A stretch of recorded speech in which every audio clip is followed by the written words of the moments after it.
I welcome you to Let's Crack Your Goal.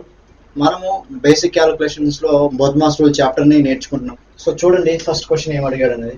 నేను క్వశ్చన్ని as it ఈస్గా రాసుకుంటాను. ఫస్ట్ క్వశ్చన్ చూడండి, 30 minus 26 minus 30 minus square bracket open, 26 minus curly bracket open, 15 plus small bracket open, 8 minus 6 minus 3. Okay, ఇక్కడ వెనికులం ఇచ్చాడు and small bracket close, curly bracket close, square bracket close. Okay, so ఇప్పుడు ఈ question ని ఇలా ఇచ్చినప్పుడు మనం బోద్మాస్ rule లో ఏమనుకుంటున్నాము, బోద్మాస్ rule లో మనము వి బోద్మాస్ ఏమైతే ఉందో దాన్ని ఫాలో అవుతూ సింప్లిఫికేషన్స్ ఏమి ఇచ్చినా కానీ చేస్తాం. ఓకేనా? సో చూడండి, ఇప్పుడు వి అంటే ఏంటిది, వి బోద్మాస్ కదా మనం ఫాలో అయ్యేది. వి అంటే ఏంటిది, వెనికులం. వెనికులం అంటే బార్ ఇస్తాడు, ఎక్కడ ఇచ్చాడు కదా. సో ఇప్పుడు మనం ఏం చేయాలి, వెనికులంకి ఫస్ట్ ప్రిఫరెన్స్ ఇస్తాము. అవునా? చూడండి, ఇప్పుడు వెనికులం ఇచ్చాడు కదా, 6 మైనస్ 3 3. ఓకే, 3 తర్వాత ఇంకా దేనికి వెళ్ళాలి మనము, నెక్స్ట్ బ్రాకెట్. అవునా? 3 ఇచ్చాడు కదా. Okay, so 8 minus 3 5. ఇప్పుడు ఇక్కడ ఏముంది, 15 ప్లస్ 5 20. 26 మైనస్ 20. అవునా? 15 ప్లస్ 5 ఎంత వచ్చింది, 20 కదా. సో ఈ 20 దేంట్లో నెగిటివ్ అవుతుంది, 26 మైనస్ 20. ఇక్కడ ఎంత వచ్చింది, 6 వచ్చింది. సో ఇప్పుడు 30 మైనస్ 6 ఆన్సర్ ఎంత మనకి, 24 ఈజ్ అవర్ ఆన్సర్. ఓకేనా? సో ఈ విధంగా సింప్లిఫై చేస్తాం అనమాట. ఆల్రెడీ నేను బోద్మాస్ రూల్ మీద కొన్ని క్లాసెస్ అప్లోడ్ చేశాను, ఒకవేళ అవి చూడకుంటే చూడండి, అందులో నుంచి మీకు కాన్సెప్ట్ అర్థమైపోతుంది. ఓకే, ఇంత డైరెక్ట్ ఇలా చేసేస్తానంటే మీకు అర్థం కాకపోతే మాత్రం మీరు కనుక ఈ వీడియోకి ఫస్ట్ విజిటర్ అయితే మీరు బేసిక్ రూల్ మీద నేను ఆల్రెడీ వీడియోస్ పోస్ట్ చేశాను, ఆ వీడియోస్ని చూడండి. ఆ తర్వాత ఈ ఎపిసోడ్కి వస్తే మీకు డైరెక్ట్ ఏ విధంగా మనం డైరెక్ట్ సాల్వ్ చేస్తున్నాం అనేది అర్థమైపోతుంది. సో నెక్స్ట్ క్వశ్చన్ చూడండి, next question 17 minus, okay 17 minus square bracket open, 17 minus curly bracket opens, 17 minus small bracket open, 17 minus 17 minus 17 వెనికులం ఇచ్చాడు, బార్ ఇచ్చాడు. Okay, so small bracket close, curly bracket close, square bracket close. ఇప్పుడు దీన్ని మనం ఎలా solve చేస్తాము, వి బోద్మాస్ rule లో మనం follow అయ్యేది ఏంటిది, వి అంటే వెనికులం, బి అంటే బ్రాకెట్స్. వెనికులం కూడా ఇచ్చాడు, బ్రాకెట్ కూడా ఇచ్చాడు, నెక్స్ట్ ఓ హాఫ్ ఏమి ఇవ్వలేదు, డి డివిజన్ ఏమి ఇవ్వలేదు. సో ఇక్కడ మనకి సబ్స్ట్రాక్షన్ లోనే ఉంది. సో మనం దీంట్లో ఫాలో అయ్యే మెథడ్ ఏంటిది, ఒకటి వెనికులం అండ్ బ్రాకెట్. ఓకే, సో ఇప్పుడు వెనికులం ఉంది కాబట్టి ఫస్ట్ మనం వెనికులం దగ్గరికి వెళ్ళాలి, దీన్ని సాల్వ్ చేయాలి. వెనికులం దేనికి ఇచ్చాడు, 17కి మైనస్ 17కి ఇచ్చాడు. ఓకేనా? సో ఇప్పుడు 17కి ఈ 17కి ఇచ్చాడు. అప్పుడు మనం ఏం చేస్తామంటే 17 మైనస్ 17 0 వస్తుంది. అవునా? 17 మైనస్ 0 17 వస్తుంది. ఓకే, ఇక్కడ 17 మైనస్ 17 0 వచ్చేస్తుంది. అవునా? ఈ 17 మైనస్ 0 17 వస్తుంది. సో ఇప్పుడు ఇక్కడ వచ్చేది ఏంటిది, 17 మైనస్ 17 0 ఈజ్ ఆన్సర్. ఓకే, ఈ విధంగా చేస్తాం అన్నమాట. నెక్స్ట్ క్వశ్చన్ చూడండి, ఇప్పుడు థర్డ్ క్వశ్చన్ ఏమి ఇచ్చాడు, 1/3 plus 2/9 square bracket close of 8/15 divided by 4/9 into 3/4 minus 1/2 plus 1. Okay, so ఇప్పుడు మనం బోద్మాస్ రూల్ లో ఏమని ఫాలో అవుతాము, వి బోద్మాస్ ఎలా అయితే ఉందో ఆ వి బోద్మాస్ ని ఫస్ట్ లెటర్, ఏ లెటర్ ఎక్కడ వచ్చిందో మనం అవన్నీ చూసుకుంటూ ఆ లెటర్ ని బట్టి మనము ప్రిఫరెన్స్ ఇచ్చుకుంటూ పోతాము. వి వెనికులం ఎక్కడన్నా వస్తే వెనికులం దగ్గరికి వెళ్తాము. బి బ్రాకెట్ వచ్చింది కాబట్టి ఇప్పుడు బ్రాకెట్ లో ఉన్న వాల్యూస్ మాత్రమే మనము సాల్వ్ చేస్తాము. ఓకేనా? బ్రాకెట్ లో ఏ వాల్యూ ఉంది, 1/3 ప్లస్ 2/9 ఉంది. ఇప్పుడు దీన్ని సింప్లిఫై చేస్తే ఏమొస్తుంది మనకి, ఓకే ఎల్సిఎం 9 వస్తుంది. అవునా? సో 3 ప్లస్ 2 ఇదేమొచ్చింది ఇప్పుడు మనకి 5/9 వచ్చింది. హాఫ్ అంటే ఏంటిది, నెక్స్ట్ బి బ్రాకెట్ అయిపోయింది, నెక్స్ట్ ఓ అంటే హాఫ్ ఏం చేస్తాము, ఇలా మల్టిప్లికేషన్ యాడ్ చేసుకుంటామని చెప్పుకున్నాం కదా. ఓకే, సో మల్టిప్లికేషన్ చేస్తాము, 5/9 ఇంటూ 8/15. నెక్స్ట్ ఇంకేం చేస్తాము, ఓ హాఫ్ అయిపోయింది, తర్వాత హాఫ్ వరకు అయిపోయింది, నెక్స్ట్ డి డివిజన్ చేస్తాము. అవునా? దేనికి డివిజన్ చేస్తాం, ఇప్పుడు ఇది 4/9 ని ఇలా రాసుకుంటాం, ఇది పైకి వస్తే ఏమవుతుంది, రివర్స్ అవుతుంది, 9/4. ఓకే, సో ఈ విధంగా అయిపోతుంది అనమాట.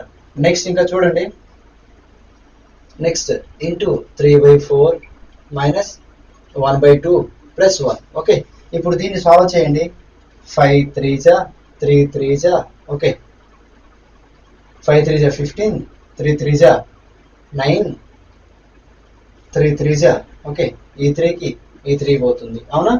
సో ఇప్పుడు మనం ఏం చేసాము, ఇప్పుడు 4 1 జా 4 2 జా ఓకే, 2 1 జా 2 2 జా. ఇప్పుడు ఏమని వచ్చింది మనకి లాస్ట్లో మిగిలింది ఏంటిది, 1/2 మైనస్ 1/2 ప్లస్ 1 ఓకే. ఈ హాఫ్ గెట్ క్యాన్సిల్ అవుట్ అవుతుంది, మనకు మిగిలింది ఏంటిది 1 ఈజ్ అవర్ ఆన్సర్ ఓకే. అర్థమైందా? ఒకవేళ అర్థం కనుక అవ్వకపోతే మళ్ళీ ప్లేబ్యాక్ చేసి చూడండి, అర్థమైపోతుంది ఓకే. నెక్స్ట్ చూడండి 4th question, 1/2 plus 2/3 bracket close divided by 3/4 minus 2/9 bracket close okay. So ఇప్పుడు ఈ రెండిని ఏం చేయాలి మనము ఫస్ట్ ఓకే. ఇప్పుడు మనం ఏం చేయాలి, ఈ రెండు బ్రాకెట్స్ని డివైడ్ చేసుకుంటాము, ఆ తర్వాత సాల్వ్ చేస్తాము ఓకే. ఇప్పుడు బ్రాకెట్లో ఉన్న వాల్యూస్ని డైరెక్ట్ సింప్లిఫై చేసిన తర్వాత ఆ తర్వాత మనం డివైడ్ చేసుకొని సాల్వ్ చేసేసుకుంటే ఈజీ అయిపోతుంది ఓకేనా. సో చూడండి ఇప్పుడు ఎలా సాల్వ్ చేస్తాం అనేది, 1/2 2/3 వీటికి ఎల్సిఎం ఏమవుతుంది 6 అవుతుంది ఓకే. సో 2 3 జా 6, 3 2 జా 6 ఓకే. సో 4 అవునా. ఇక్కడ ఏం చేసుకున్నామంటే ఇక్కడ చూడండి ఎల్సిఎం ఏమొచ్చింది ఇప్పుడు 6 వచ్చింది అవునా. ఈ 2కి ఎన్ని టైమ్స్ మల్టిప్లై చేస్తే 6 వస్తుంది అవునా. 2కి ఎన్ని టైమ్స్ మల్టిప్లై చేస్తే 6 వస్తుంది, 2 3 జా 6 వస్తుంది. అప్పుడు మనం ఏం చేస్తామంటే ఇక్కడ ఆల్రెడీ న్యూమరేటర్లో ఉంది 1 ఉంది, దీనికి ఎన్ని టైమ్స్ చేస్తే 6 వస్తుందో ఈ నెంబర్ని ఇంటూ చేసేసుకుంటాము, నెక్స్ట్ ప్లస్ రాసేసుకుంటాము ఓకే. అండ్ నెక్స్ట్ చూడండి ఇప్పుడు 3 ఉంది, ఇక్కడ 3కి హౌ మెనీ టైమ్స్ చేస్తే మనకి 6 వస్తుంది అవునా. ఆల్రెడీ ఏముంది ఇక్కడ 2 ఉంది, ఇప్పుడు 3కి హౌ మెనీ టైమ్స్ చేస్తే 6 వస్తుంది మనకి, 3 2 జా 6. సో దీనికి మల్టిప్లై తోటి 2 చేసేస్తాం ఓకేనా. సో 2 చేస్తాం, ఇప్పుడు ఈ వాల్యూ ఏమొచ్చింది 1 × 3 3, 2 × 2 4. సో ఓకే ఈ విధంగా వచ్చింది అనమాట. నెక్స్ట్ దీన్ని చూడండి, ఇప్పుడు వీటికి ఎల్సిఎం ఏమొస్తుంది 36 వస్తుంది ఓకే. నెక్స్ట్ 4ని హౌ మెనీ టైమ్స్ చేస్తే మనకి 36 వస్తుంది, 4ని 9 టైమ్స్ చేస్తే, అంటే ఆల్రెడీ నెంబర్ ఇక్కడ ఏముంది 3 ఉంది, ఇంటూ 4ని హౌ మెనీ టైమ్స్ చేస్తాము 9 టైమ్స్ చేస్తే 36 వస్తుంది. సో 9 రాసేసుకుంటాం. Next minus okay. ఇప్పుడు 9 ఉంది మనకి డినామినేటర్లో 9 ఉందంటే 9కి హౌ మెనీ టైమ్స్ చేస్తే 36 వస్తుంది 4 టైమ్స్. సో ఏం చేస్తాం 2 × 4 రాసేసుకుంటాం ఓకేనా. సో 3 9 జా 27. ఇప్పుడు డైరెక్ట్ ఇలాగే కూడా చేయొచ్చు మీరు, ఇప్పుడు వీటికి ఎల్సిఎం తీసుకుంటే 36 వస్తుంది, 9 3 జా 27 ఓకే. ఇప్పుడు దీన్ని ఇక్కడ రాసేస్తాను ఇలా, 9 3 జా 27 మైనస్ 4 2 జా 8 అవునా, 4 2 జా 8 డివైడెడ్ బై 36 ఓకే. సో ఇలా వచ్చింది. ఇప్పుడు వీటిని సింప్లిఫై చేస్తే ఏమొస్తుంది నెక్స్ట్ 7/6, ఇప్పుడు డివైడెడ్ బై ఏమొచ్చింది 19/36. ఇప్పుడు దీన్ని పైకి తీసుకెళ్తే ఏమొస్తుంది 7/6 ఇంటూ 36/19 వస్తుంది ఓకే. సో ఇప్పుడు దీన్ని ఎలా సింప్లిఫై చేస్తాం మనము, 6 1 జా 6 6 జా ఓకే, 7 6 జా 42/19. This is the answer okay. So ఈ విధంగా మనము బోధ్మాస్ రూల్ని ఫాలో అవ్వకుంటూ సింప్లిఫికేషన్లో బోధ్మాస్ రూల్ని ఈ విధంగా ఫాలో అవుతూ మనము సింప్లిఫై చేస్తాము ఓకే. సో బోధ్మాస్ రూల్ని మనం ఫాలో అవ్వకుండా కనుక సింప్లిఫికేషన్స్ చేస్తే మనకి డిఫరెంట్ ఆన్సర్స్ వస్తాయి. సో కాబట్టి సింప్లిఫికేషన్స్ ఎప్పుడున్నా రానివ్వండి బై బోధ్మాస్ రూల్ ప్రకారమే వెళ్ళాలి. ఎలాగా అంటే చూడండి, మీకు జనరల్గా ఓవర్వ్యూ ఒకసారి చెప్తాను ఓకే. ఆల్రెడీ బోధ్మాస్ రూల్ని ఎలా ఫాలో అవుతాం ఏం చేస్తాం అనేది ఆల్రెడీ చెప్పాను, బట్ ఈ వీడియోని కనుక కొత్త వాళ్ళు ఎవరైనా చూస్తుంటే వాళ్ళకి కూడా అర్థమయ్యే విధంగా ఒకసారి రివిజన్ చేసేస్తాను. ఎలా అంటే బోధ్మాస్ రూల్ని మనం ఫాలో అయ్యేది వి బోధ్మాస్ అవునా. సో వి బోధ్మాస్, ఇప్పుడు దీంట్లో వి అంటే ఏంటిది వెనికులం ఓకే. వెనికులం అంటే ఏం చేస్తాం మనము బార్స్ లో ఇండికేట్ చేస్తారు ఓకే. అది ఎక్స్ డైరెక్షన్ లో కావచ్చు, వై డైరెక్షన్ లో కావచ్చు. సో బార్స్ లో ఏదైతే ఇండికేట్ చేస్తారో ఆ నెంబర్ ని మనము ఫస్ట్ సాల్వ్ చేస్తాము ఓకే. నెక్స్ట్ వి అంటే వెనికులం అయిపోయింది, బి అంటే బ్రాకెట్స్ ఓకే. బ్రాకెట్స్ లో 3 టైప్స్ ఆఫ్ బ్రాకెట్స్ ఉంటాయి, ఒకటి small bracket, curly bracket, square bracket okay. So ఈ బ్రాకెట్ లో మనం ఫస్ట్ దేన్ని ప్రిఫరెన్స్ ఇస్తామంటే స్మాల్ బ్రాకెట్ ని ఇస్తాము, సెకండ్ ప్రిఫరెన్స్ కర్లీ బ్రాకెట్ ని ఇస్తాము, థర్డ్ ప్రిఫరెన్స్ స్క్వేర్ బ్రాకెట్ ని ఇస్తాము. ఈ విధంగా మనము ఆల్రెడీ సాల్వ్ చేసాం కదా ఆ విధంగానే ఓకే. నెక్స్ట్ ఓ అంటే ఏంటిది ఆఫ్ అనమాట. ఓకే, ఆఫ్ అంటే దీన్ని మనం ఎలా ఇండికేట్ చేస్తాము, మల్టిప్లైడ్ బై చేస్తాము. ఓకే, నెక్స్ట్ బ్రాకెట్స్లో ఏమేమి ఇచ్చుకున్నాము, ఫస్ట్ ప్రిఫరేషన్ స్మాల్ బ్రాకెట్, తర్వాత కర్లీ బ్రాకెట్, ఆ తర్వాత స్క్వేర్ బ్రాకెట్. ఓకే, సో ఈ విధంగా ప్రిఫరెన్స్ ఇచ్చుకుంటూ మనం క్వశ్చన్ అడిగిన విధంగా చేస్తాము. ఓకే, నెక్స్ట్ డి అంటే డివిజన్. అవునా, డివిజన్కి సింబల్ ఏంటిది, divided by. Okay, so next దేనికి ప్రిఫరెన్స్ ఇస్తాము, ఓ ఆఫ్ తర్వాత డివిజన్ ప్రిఫరెన్స్ ఇస్తాము. నెక్స్ట్ మల్టిప్లికేషన్కి. ఓకే, మల్టిప్లికేషన్కి ప్రిఫరెన్స్ ఇస్తాము. అవునా, సో ఇప్పుడు ఆఫ్ అన్న మల్టిప్లికేషన్ వస్తుంది, మల్టిప్లికేషన్ అన్న మల్టిప్లికేషన్ సింబల్ వస్తుంది. అవునా, ఆఫ్ అంటే ఏంటిది, ఇంటూ సింబల్ వస్తుంది, మల్టిప్లికేషన్ అన్న ఇంటూ సింబల్ వస్తుంది. దీంట్లో మీరు కన్ఫ్యూజ్ అవ్వద్దు. ఓకే, అండ్ నెక్స్ట్ చూడండి, ఇప్పుడు ఏ అంటే యాడిషన్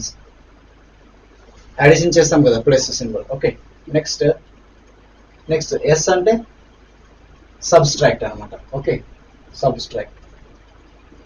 సో క్వశ్చన్లో మనకు ఏ విధంగానన్నా క్వశ్చన్ ఫార్మేషన్ ఉండనివ్వండి, అందులో మనం ఏం చేస్తామంటే ఫస్ట్ వి ఎక్కడన్నా బార్ మెన్షన్ చేసాడో లేదో అన్నట్టు చూసుకుంటాము. మనం ఈ ఎపిసోడ్లో ఫస్ట్ క్వశ్చన్ సాల్వ్ చేసినట్టుగా. ఓకే, ఆ తర్వాత ఎక్కడికి వెళ్తాము, బి బ్రాకెట్స్లోకి వెళ్తాము. బ్రాకెట్లో స్మాల్ బ్రాకెట్, ఆ తర్వాత కర్లీ బ్రాకెట్, ఆ తర్వాత స్క్వేర్ బ్రాకెట్లో ప్రిఫరెన్స్ ఇచ్చుకుంటూ సాల్వ్ చేసేస్తాము. ఓకే, ఆ తర్వాత ఏం చేస్తాము, ఓ అంటే ఎక్కడన్నా ఆఫ్ ఇచ్చాడా, ఇదిగో ఈ థర్డ్ క్వశ్చన్ ఇచ్చాడు కదా, మనం ఆ విధంగా చేస్తాము. ఫస్ట్ బ్రాకెట్ని సాల్వ్ చేశాక మనం ఏం చేసాము, ఓ అంటే ఆఫ్ అన్నట్టు, ఆఫ్ని మల్టిప్లికేషన్ సింబల్ తోటి మల్టిప్లై చేస్తాము. నెక్స్ట్ డివిజన్ చేస్తాము. ఓకే, సో ఆ తర్వాత మల్టిప్లికేషన్కి వెళ్తాము, ఆ తర్వాత యాడిషన్కి వెళ్తాము, లాస్ట్లో సబ్స్ట్రాక్ట్ చేస్తాము. ఎప్పుడన్నా సరే మనకి క్వశ్చన్లో డైరెక్ట్ పక్క పక్కనే, ఫర్ ఎగ్జాంపుల్ 25 ఇచ్చేసి -5 ఇచ్చి ఆ తర్వాత ఇంటూ 2 ఇస్తే మనం ఏం చేస్తాము, ఫస్ట్ ఏం చేస్తాము, ఇప్పుడు దీంట్లో వి వెనుకులం లేదు, బి బ్రాకెట్ లేదు, తర్వాత డివిజన్ కూడా లేదు. అప్పుడు ఏం చేస్తాము, ఎం ఉంది. సో ఎం అంటే ఏంటిది, మల్టిప్లికేషన్ ఫస్ట్ ప్రిఫరెన్స్ చేస్తాము. అవునా, 5 × 2 10, ఆ తర్వాత సబ్స్ట్రాక్ట్ చేస్తాము, ఎందుకంటే అడిషన్స్ ఏమీ లేవు కాబట్టి సబ్స్ట్రాక్ట్ చేస్తాము. దేంట్లో 25 - 10 అంటే 15. ఈ విధంగా చేస్తాం అనమాట. ఈ విధంగా ప్రిఫరెన్స్ ఇచ్చుకుంటూ మనము బోధ్మాస్ రూల్ని యూజ్ చేసుకుంటూ సింప్లిఫై చేస్తూ ఉంటాం. సో ఓకే, ఈరోజు ఈ క్లాస్లో మనము నేర్చుకున్నది ఇంతే. Will meet you in next class. So stay tune to my channel. Thank you.